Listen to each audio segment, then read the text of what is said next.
ভয়াল সিনেমাটা রিলিজ হলো। আমরা ভয়ালের একটু গল্প শুনবো, যে ভয়ালের সাথে সম্পৃক্ত হওয়ার গল্পটা একটু যদি ছোট্ট করে বলতেন। আমার হাতে আমার মনে হয় যে আমার সেকেন্ড মুভি, আমি যদি ভুল না করি। হ্যাঁ, একদমই তাই। আমার মনে হয় আমার ভালো ভালো কাজগুলো আমার হাতে একটু দেরিতে আসে, এবং সেই কাজগুলো নিয়ে আমার শুরুতে অনেক কমপ্লেইন থাকে, কিন্তু যখন মানুষের ফিডব্যাকসগুলো আমি পাই তখন না ওই কমপ্লেন্টসগুলো একদম দূরীভূত হয়ে যায়। আমার খুব পছন্দের একটা কাজ হচ্ছে দাগ। ওই কাজটার জন্য আমি হাতে সময় ছিল মাত্র 7 দিন। ভয়ালও ঠিক তাই, আমার হাতে সর্বোচ্চ সময় ছিল 10 বা 12 দিন। একদম এন্ড মোমেন্টে আমাকে এটাতে ইনক্লুড করা হয়। সব কাজটা আগের থেকে নির্ধারিত ছিল। বকুল চরিত্রটি যার করার কথা ছিল, অন্য একটা প্রি কমিটেড স্কেজুলের সাথে তার ক্ল্যাশ লাগাতে সে তখন এই কাজটা আর করতে পারে না। তখন ওই মোমেন্টে ইরফান ভাই আমার নামটা সাজেস্ট করেন, এবং বিপ্লব ভাই আমার কাজ তখন দেখেনি, যেহেতু এই বছর যেহেতু এই বছর আমাকে সে তাও একটু মানুষ চিনছে, আমার ব্যাপারে জানছে। গত বছর ডিসেম্বর মাসে এতটা আলোচিত আমি ছিলাম না যখন আমরা শুটিংটা শুরু করি। তো বিপ্লব ভাইয়া নিজেও একটু সংশয়ের মধ্যে ছিলেন যে ও পারবে করতে। তো ইরফান ভাইয়া খুব ভরসা দিয়েছেন যে না ভাইয়া ও পারবে। পরে বিপ্লব ভাইয়া কিছু মানুষের থেকে খোঁজ নিয়েছেন, আমার 1-2টা কাজ বোধহয় ভাইয়া তখন ট্রেইলার বা টিজার কিছু একটা দেখে নিয়েছিলেন। তখন ভাইয়া বলেছে ঠিক আছে মেয়েটার সাথে কথা বলি। কথা বলার পর ভাইয়া বলেছেন যে ঠিক আছে, আমার মনে হচ্ছে তুমি কাজটা করতে পারবা, ভাই তুমি আমার উপর একটু ভরসা রেখো। আমি বললাম ঠিক আছে ভাইয়া। জাস্ট 23টা সিন নিয়ে আমরা গেলাম সেটে, মানে 23টা সিন লেখা ছিল।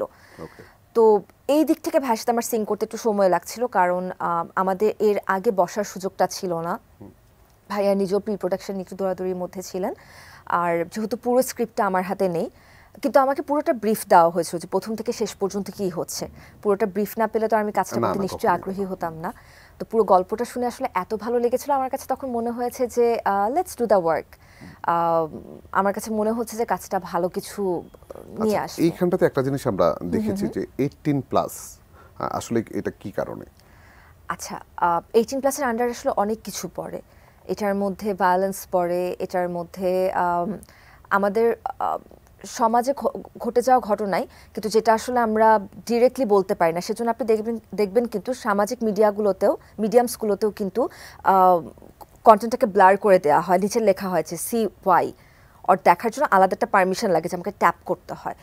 সো এটার কারণটা কি? বিকজ অফ এই কন্টেন্টটা দেখলে হয়তো বা আমি একটু মেন্টালি ডিস্টার্ব হব। এই সব কিছু মিলিয়ে আসলে মানে ভয়ালে কিছু কিছু খণ্ডচিত্রের মধ্যে কিছু কিছু সিনসের মধ্যে মানুষ এই ধরনের চিত্র দেখতে পারবে, যেটা অ্যাকচুয়ালি ডিস্টার্বিং।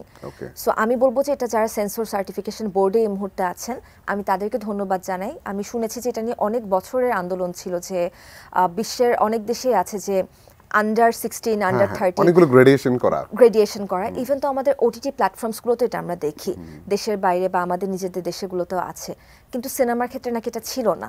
সো ফাইনালি এটা ইন্ট্রোডিউস হয়েছে, এবং আমাদের সিনেমাটা প্রথম প্রিভিউ করা সিনেমা, এবং প্রথম এটা সেন্সর সার্টিফিকেশন পায় A গ্রেডে। এই জন্য আসলে এটা দেয়াতে ভালো হয়েছে। এখন কোনো দর্শক ধরেন সে তার একটা বাচ্চাকে নিয়ে আসলো, হ্যাঁ, অন্তত তিনি এটা বলে বের হতে পারবেন না যে এমন কোনো সিন আছে জানলে বাচ্চার সাথে আনতাম না, হয়তো বা আমি নিজে আসতাম শুধু। সো এদিক থেকে এখন আমরা একটু নির্ভর আছি, হ্যাঁ, যে আমরা দর্শকদের উপর ছেড়ে দিয়েছি, তারা দেখুক, উল্টো তারা দেখে এটা ডিসিশন নিক যে তারা এটা তাদের বাচ্চাদেরকে নিয়ে পরবর্তীতে আসা উচিত কিনা, বা তাদের বাচ্চাকে পাঠানো ঠিক হবে কি হবে না।